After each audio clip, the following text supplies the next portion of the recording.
Well, hi, Dan here, craftsman on the lake, and I took a chance and picked up this Chicago electric power tool, alias Harbor Freight, circular saw blade sharpener.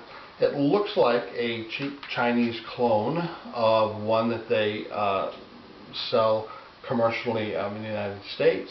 And I've just gotten it, and it was around 50 bucks compared to the about 150 that the other model cost. So I expect there to be some differences, but it really looks the same. It's the same mechanism. I have some Harbor Freight tools, not too many.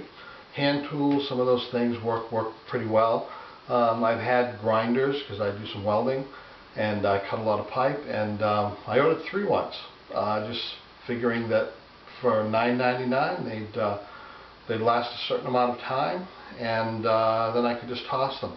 Each one lasted 20 minutes, so I got about 50 cents worth out of each one.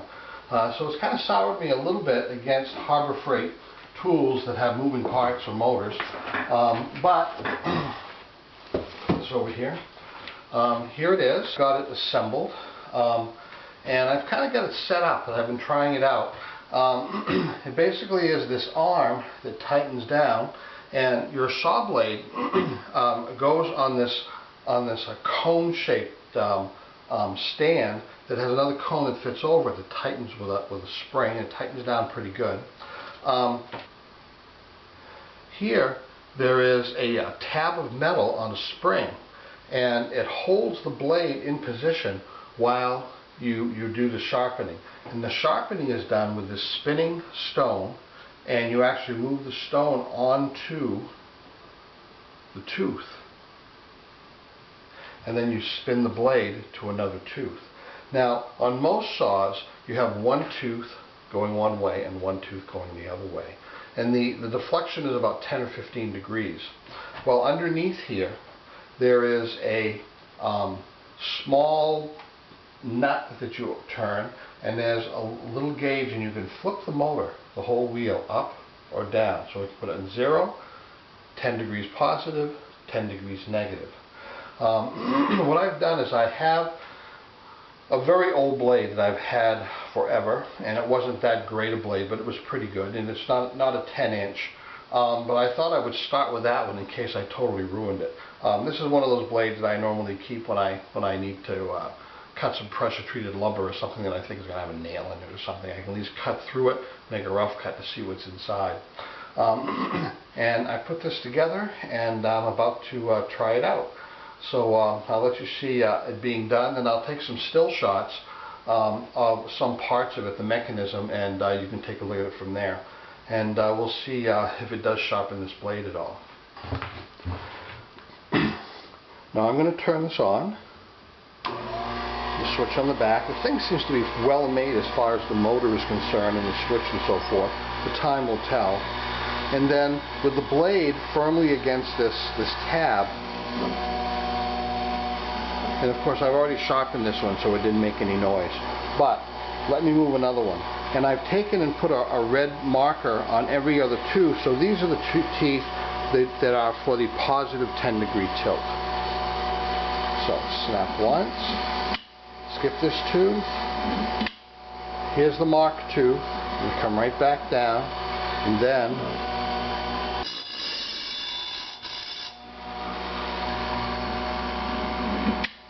skip a tooth.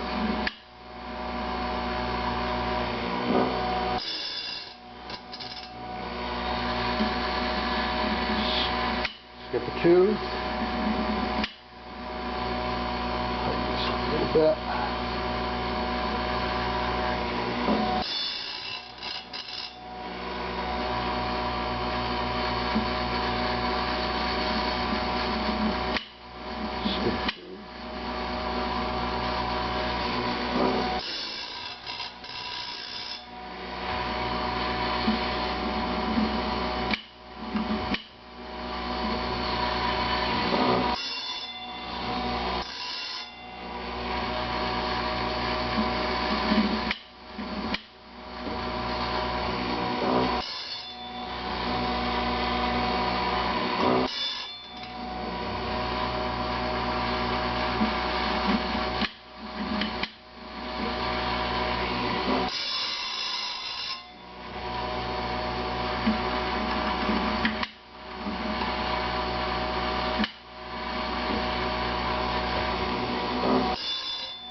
that was back to my first tooth. Now, we've got to take and loosen a nut down here.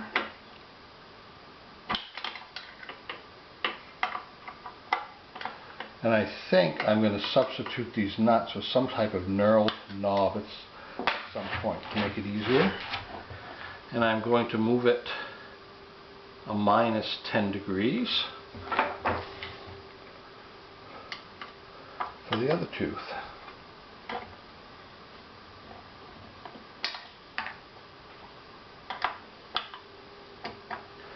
Now I'll sharpen the teeth that don't have the mark on them that I had made with the marker. Now let's see if we have to. Yes, we're going to have to adjust this.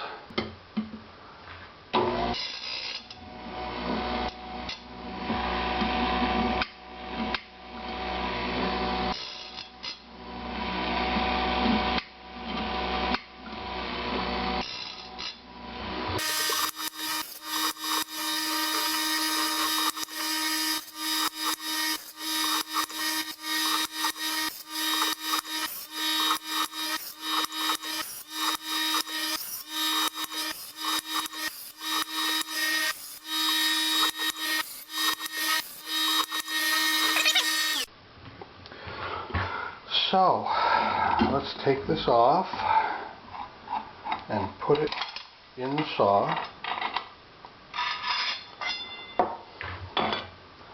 and see if the saw blade cuts at all.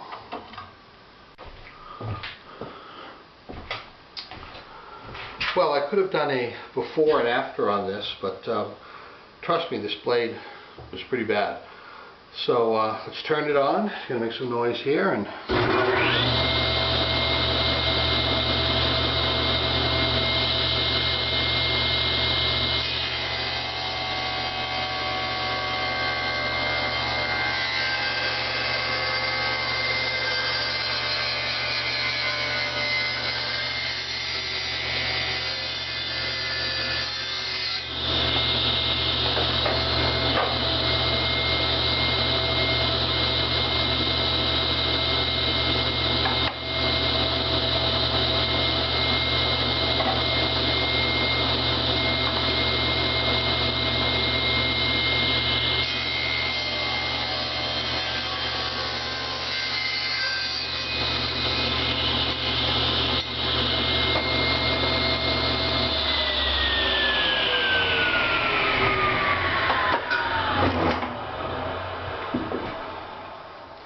well, I pushed through a piece of oak and a piece of plywood, and they both went through very smoothly.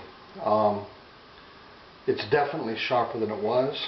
This is not a fine-tooth blade. It doesn't have a whole lot of teeth on it, so the cut isn't really smooth. I didn't want to use it on my good blades that had a lot of teeth on it, the sharpener that is, because I didn't know if I'd be ruining it or not. But I think I have a number of blades, some older ones. I think I'll try it again with the next step up.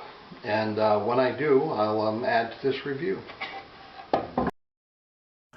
Here's a picture of the rear of the machine showing the on-off switch and the pull handle that's used to move the blade forward.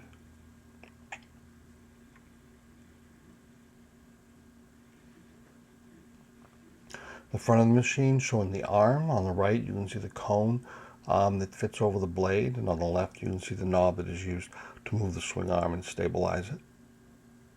And you can see in the back of the blade with the visor guard. Here is that small mechanism that clicks with a spring that moves when you move the blade. It holds the blade in position until you want to move it to the next tooth. This is what holds that mechanism in one place. There's a screw to lock it down, and there's one in the front in order to raise that bar up and down. I had to do that for the second sharpening. Here it is raised. When I tilted the the blade, the sharpener, to a negative position, I needed to raise this up so that that small locking mechanism on the blade tooth would hit it.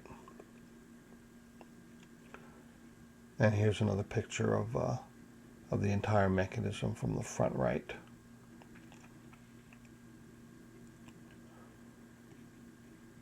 That bar, by the way, in front of the sharpening blade is for stabilizing the blade.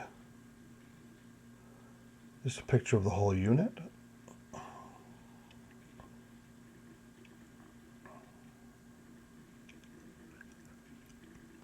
And here's one of the mechanism to move the angle and to register it. The nut on the left moves the angle either to +10 or -10, and the nut on the right, it just holds the pointer.